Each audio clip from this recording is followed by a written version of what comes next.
তখন আকাশবাণী ভবনের জন্ম হয়নি। ১ নম্বর, গারস্টিন হেসের বাড়িতেই প্রথম পৃথিবীর আলো দেখেছিল অল ইন্ডিয়া রেডিও ১৯২৭ সালে। সেখানেই বিনোদনের জগতে এক নীরব বিস্ফোরণ ঘটে যায়। কিন্তু রেডিও বাড়িটা যে আসলে একটা ভুতুড়ে বাড়ি, তার অনেক প্রমাণ আমাদের হাতে আছে। আকাশবাণীর জন্মলগ্নে একের পর এক ঘটে যাওয়া অলৌকিক কারখানা সেই সত্যটাকে ভালোভাবে প্রতিষ্ঠিত করেছে। তেমনি কয়েকটি বক্তব্য অভিজ্ঞতা শোনাবো বলেই আজ আবার কলম ধরতে হয়েছে। প্রথমেই আমি সেই যুগে রেডিও বাড়ির এক নৈশ প্রহরীর বক্তব্য শোনাব। নাম তার জ্ঞানেন্দ্র নাম।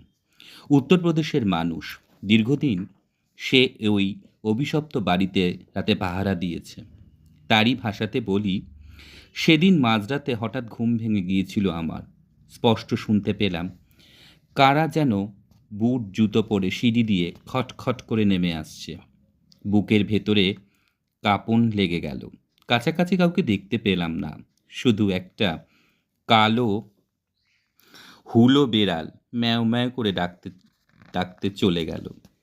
তাহলে এই বাড়িটা কি জিনপুরীর কুঠি, নাকি কোনো চোর, ডাকু বা বদমাই?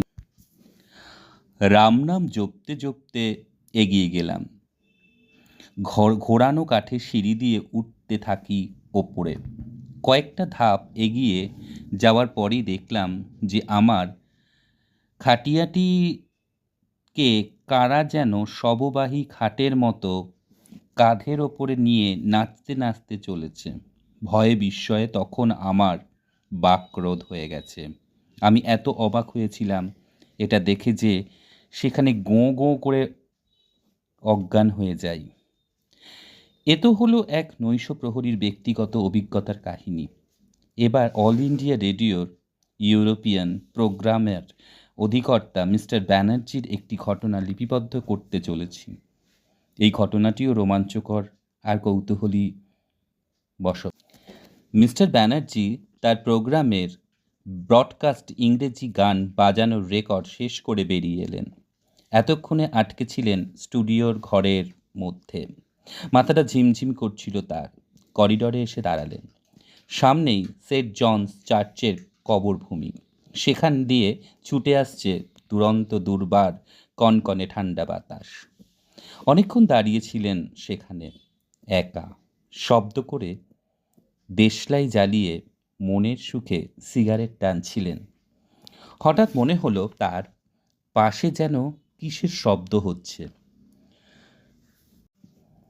লাউঞ্জের রাউন্ড টেবিলের চারিদিকে যে 4টি চেয়ার ছিল তার মধ্যে একটি চেয়ার হঠাৎ সশব্দে পড়ে গেল।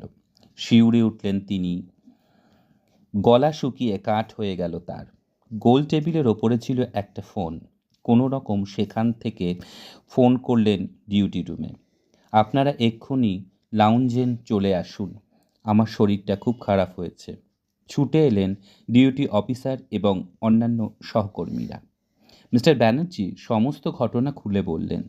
তারা সবিনয়ে দেখলেন দূরে তখনও কাত হয়ে পড়ে আছে ওই ভৌতিক। এবার আকাশবাণীর এক শ্বেতাঙ্গিনী ঘোষিকার অভিজ্ঞতার কথা বলছি। একদিন রাতে 3তলা চেম্বারে বসে তিনি অ্যানাউন্সমেন্ট করছেন। হঠাৎ নজরে এলো তার কাচের জানালার পাশে ফাঁকা স্টুডিওতে মাথা নিচু করে দাঁড়িয়ে আছেন এক বিদেশি ভদ্রলোক। কাছের আড়াল থেকে তার দীর্ঘ বলিষ্ঠ পেশিবহুল চেহারা দেখে আঁতকে উঠলেন ওই মহিলা। কিছুক্ষণ বাদে যেন হাওয়াতে ভর দিয়ে মিলিয়ে গেল সেই বিদেশি আগন্তুক।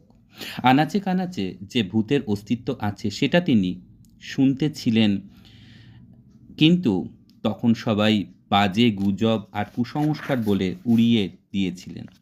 এখন মনে হচ্ছে তার যে এই চাকরিটা বোধহয় তিনি আর বেশি দিন করতে পারবেন না।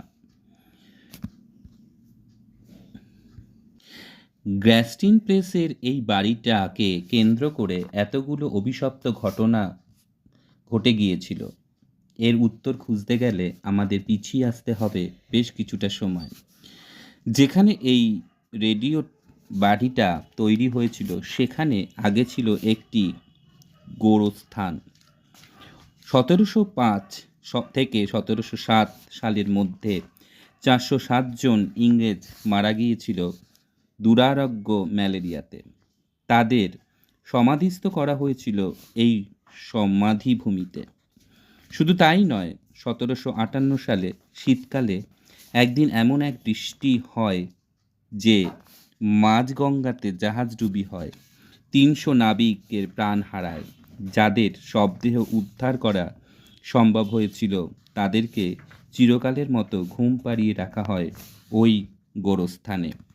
1762 সালের এক মহামারীতে 50,000 কালো মানুষের মৃত্যু হয়। বহু চেষ্টা করেও বাঁচানো যায়নি 800 সাদা চামড়ার মানুষকে।